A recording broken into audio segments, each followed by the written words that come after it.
A importância da confissão. Você disse que não podia fazê-lo e no instante em que disse, ficou derrotado. Disse que não tinha fé e neste mesmo instante, a dúvida, como um gigante, levantou-se e o amarrou. Talvez você não reconheça até que ponto é dominado por suas palavras. Você falou em fracassar e o fracasso assenhorou-se de você. Falou em temer e o temor envolveu ainda mais. Salomão disse: enredaste-me com as palavras da tua boca, prendeste-me com as palavras da tua boca. Provérbios capítulo 6, versículo 2. Testificar, testemunhar e confessar. Poucos cristãos reconhecem a importância da confissão e o seu valor em suas vidas. Sempre que a palavra confissão é empregada, eles automaticamente pensam em confessar pecados, fraquezas e fracassos. Mas este é apenas o lado negativo do assunto.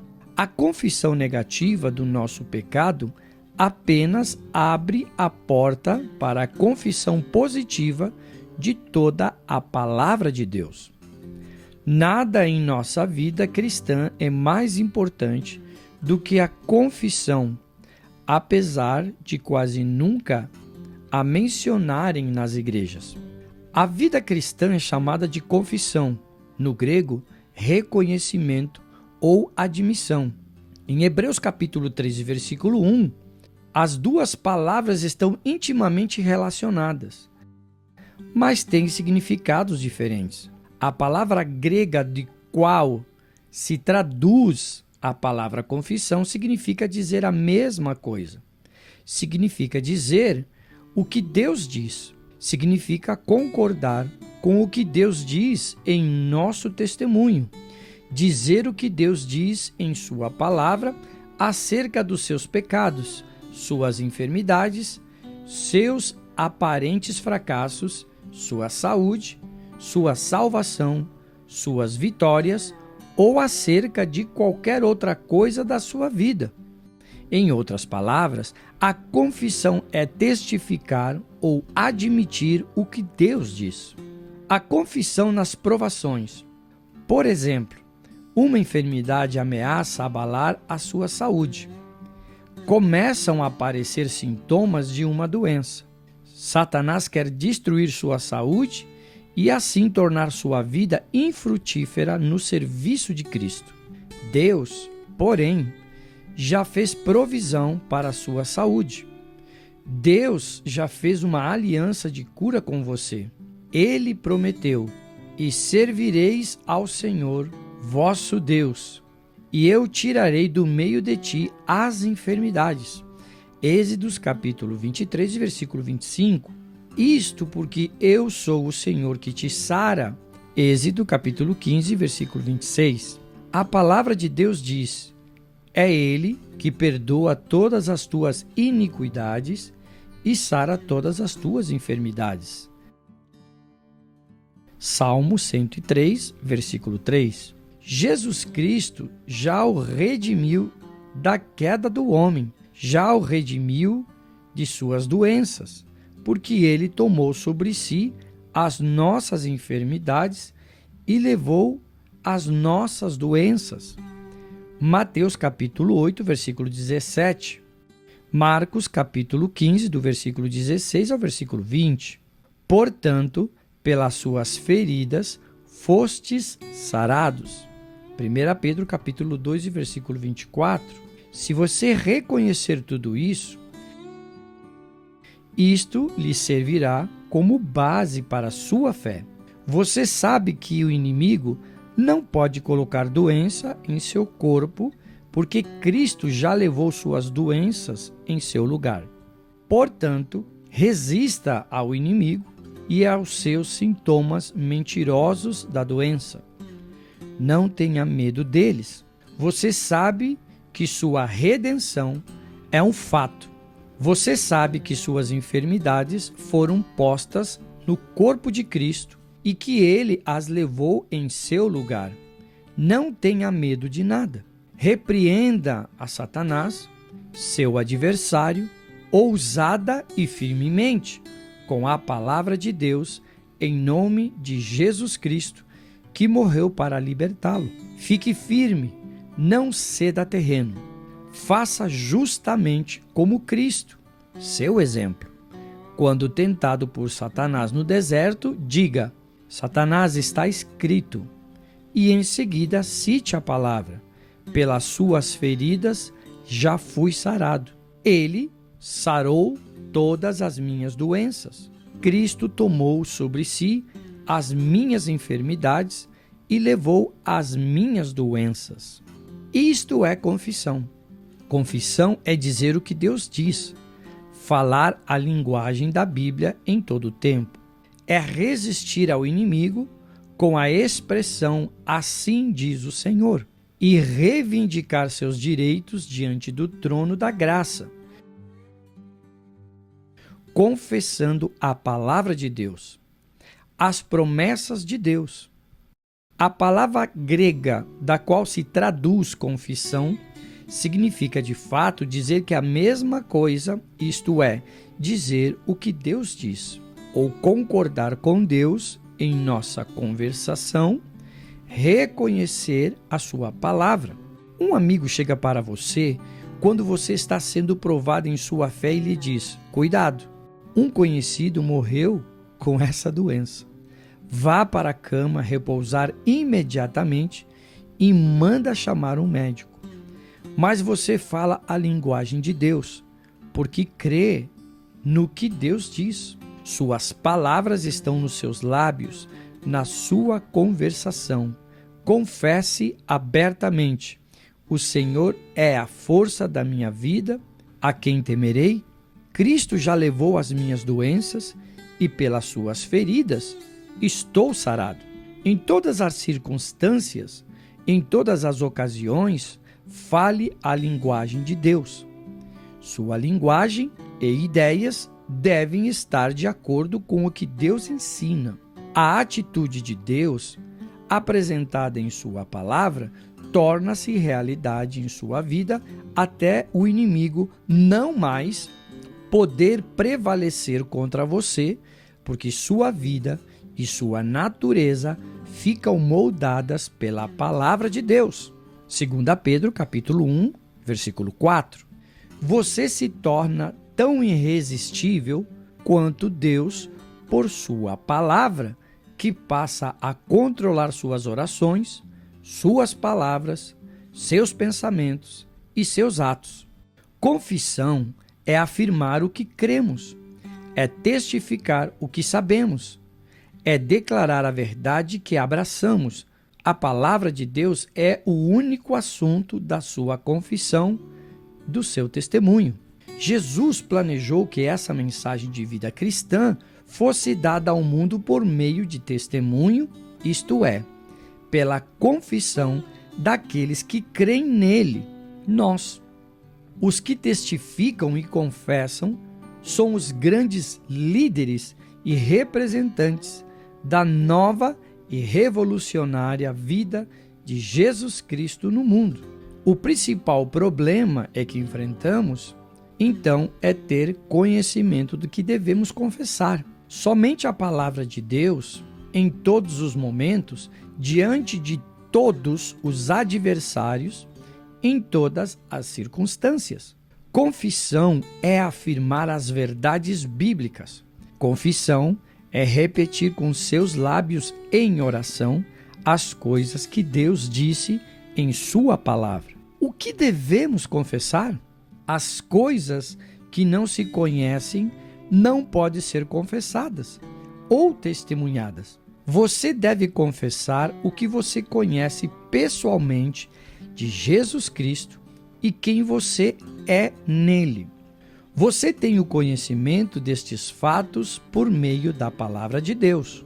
O segredo da confissão e da fé que prevalece é ter uma compreensão verdadeira de que, primeiro, Jesus Cristo realmente fez por você. Segundo, você é nele por causa disso. E terceiro, a palavra promete que você pode fazer consequência da sua obra consumada. Este conhecimento, junto com a firme confissão desses fatos e dos atos que lhes correspondem, produz o mais alto grau da fé. Este conhecimento vem pela palavra.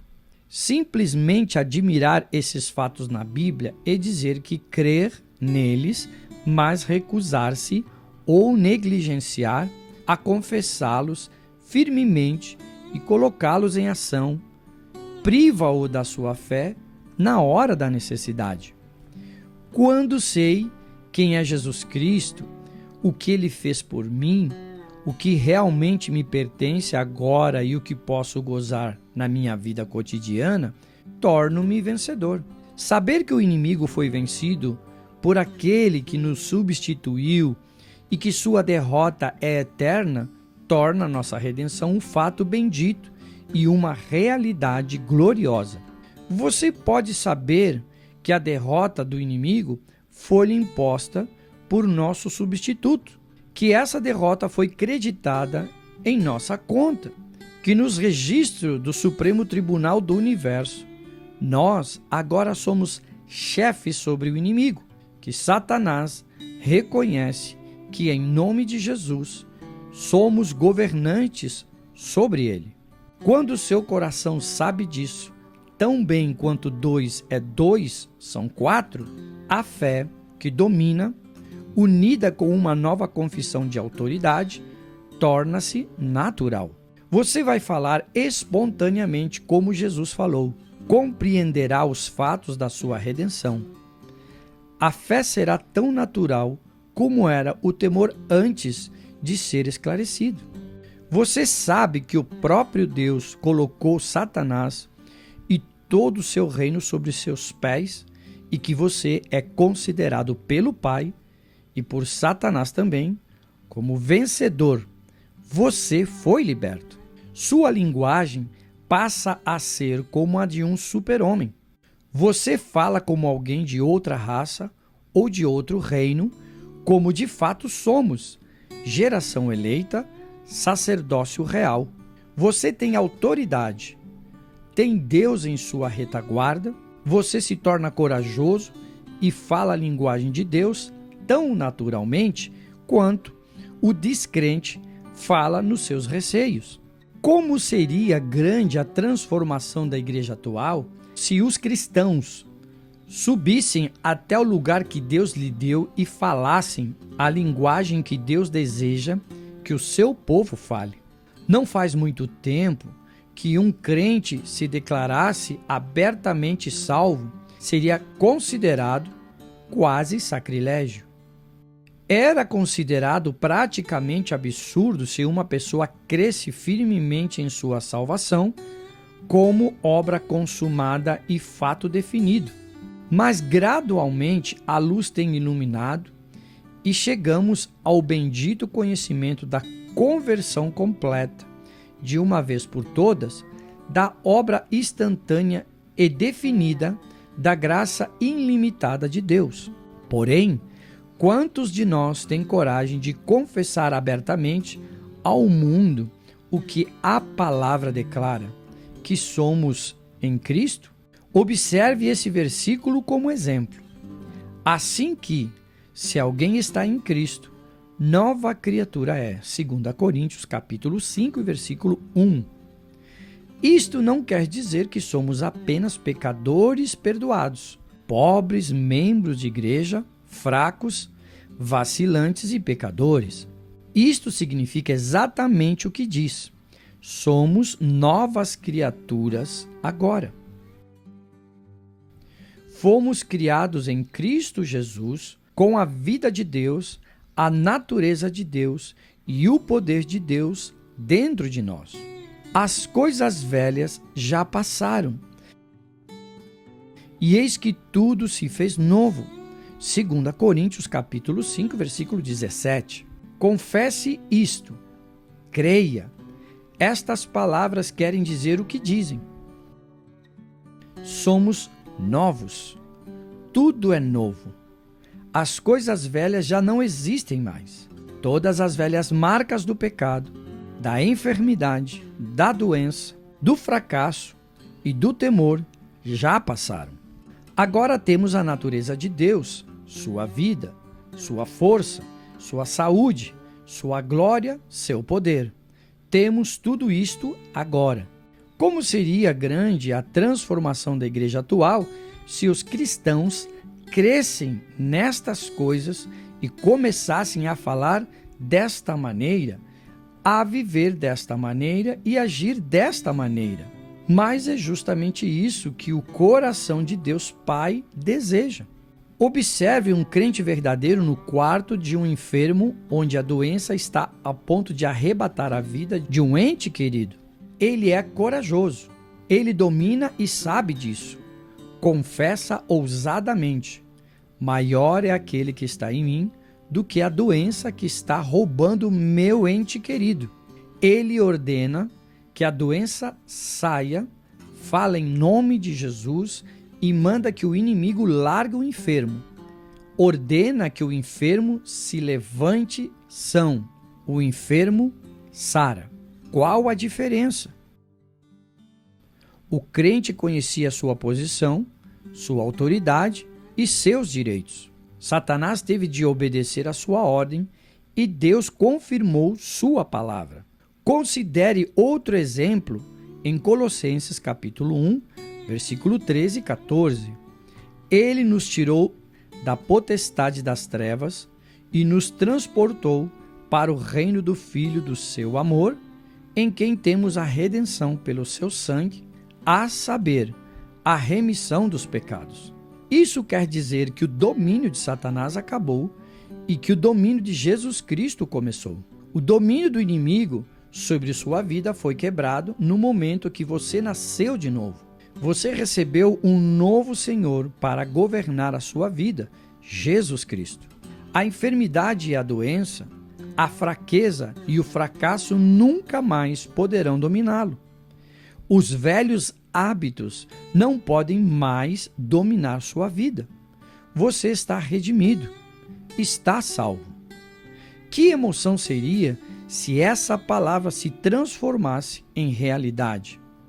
Não temas, porque eu sou contigo. Não te assombres, porque eu sou o teu Deus. Eu te esforço e te ajudo e te sustento com a destra da minha justiça. Isaías, capítulo 41 e versículo 10. Se Deus é por nós, quem será contra nós? Romanos, capítulo 8, versículo 31. Isto é a coisa mais revolucionária já ensinada. Um versículo como este deve ser sua confissão ao enfrentar o mundo. Creia e diga: Deus está comigo ao iniciar este dia. Filhinhos, sois de Deus e já os tende vencido, porque maior é o que está em vós do que está no mundo. 1 João capítulo 4, versículo 4. Diga ousadamente: Deus está em mim agora. Aquele que governa a criação está comigo. Que grande confissão!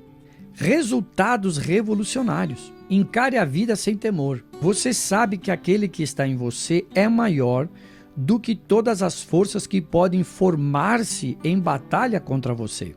Encare as contas que não pode liquidar. Enfrente os inimigos sobre os quais você não tem poder para dominar. Enfrente-os sem temor. Grite triunfalmente: preparas uma mesa perante mim na presença dos meus inimigos. Salmos 23, versículo 5. Fique cheio de alegria e de vitória, pois Deus se encarregou dos seus problemas. Ele enfrenta as suas batalhas. Não temas as circunstâncias, porque você pode tudo naquele que te fortalece. Filipenses 4,13. Ele não é apenas a sua força, mas está ao seu lado. Ele é a sua salvação. A quem você deve temer? Ele esclarece os problemas da sua vida para que possa agir sabiamente. Ele é a sua salvação, é o livramento de toda armadilha colocada por seu inimigo, de toda cilada preparada para escravizá-lo. O Senhor é a força da tua vida. De quem me recearei? Salmo 27, versículo 1. Não tenha medo de nada. Não receie coisa alguma, pois Deus está ao seu lado. Esta é a sua confissão. A confissão contínua e ousada de Jesus é o nosso exemplo. Ele confessava continuamente quem era. Temos de confessar que estamos em Cristo. Temos de confessar que somos redimidos, que nossa redenção é um fato, que somos libertos do domínio e da autoridade do inimigo. Confessemos esses fatos ousadamente, com certeza absoluta, porque sabemos que são verdadeiras. Confessemos que somos realmente novas criaturas, criado de novo em Cristo Jesus, que somos participantes da sua natureza divina, que a enfermidade, a doença, o medo, a fraqueza, o fracasso são coisas do passado. Nossos amigos ficam maravilhados com nossa linguagem. Parece-lhe absurda e presunçosa, mas para nós, esta linguagem apenas exprime os fatos escritos na palavra, é a linguagem da família de Deus. Temos a coragem de firmarmos na presença dos homens que contradizem a palavra de Deus e declarar calmamente que a palavra é verdadeira. Por exemplo, a evidência do físico declara que estou enfermo, com uma doença incurável. Confesso ousadamente que Deus pôs essa doença sobre Jesus, que ele a levou por mim, e que Satanás não tem direito de colocá-la sobre mim, que pelas suas feridas estou sarado. Creio nisto firmemente e, portanto, seguro-me nesta confissão em face da evidência contrária, que diz que não é verdade. Porém, da palavra prevalece e fico são. O intercessor do nosso testemunho. Hebreus capítulo 3, versículo 1, Jesus Cristo é chamado o sumo sacerdote da nossa confissão. O versículo seguinte declara que ele é fiel, como sumo sacerdote da nossa confissão, ao que o constituiu, como também o foi Moisés. Nos tempos de enfermidade, confessamos ousadamente suas promessas de nos sarar. Quando confessamos suas palavras, nosso sumo sacerdote Jesus Cristo age em nosso favor, conforme a nossa confissão de sua palavra, e intercede junto ao Pai pelas bênçãos das promessas que confessamos. Ele é o sumo sacerdote da nossa confissão.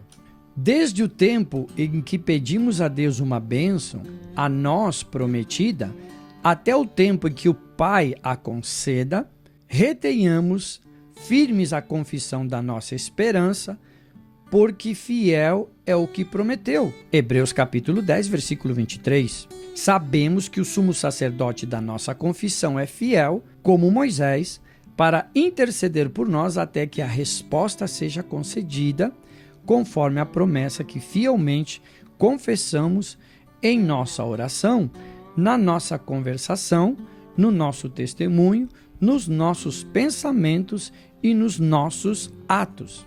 A confissão errada.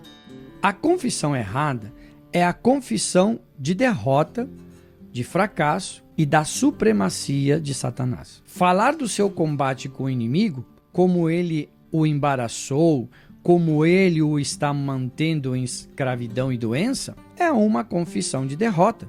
Esta confissão é errada. Ela glorifica seu adversário. Uma declaração inconsistente de que seu Deus e Pai o desapontou.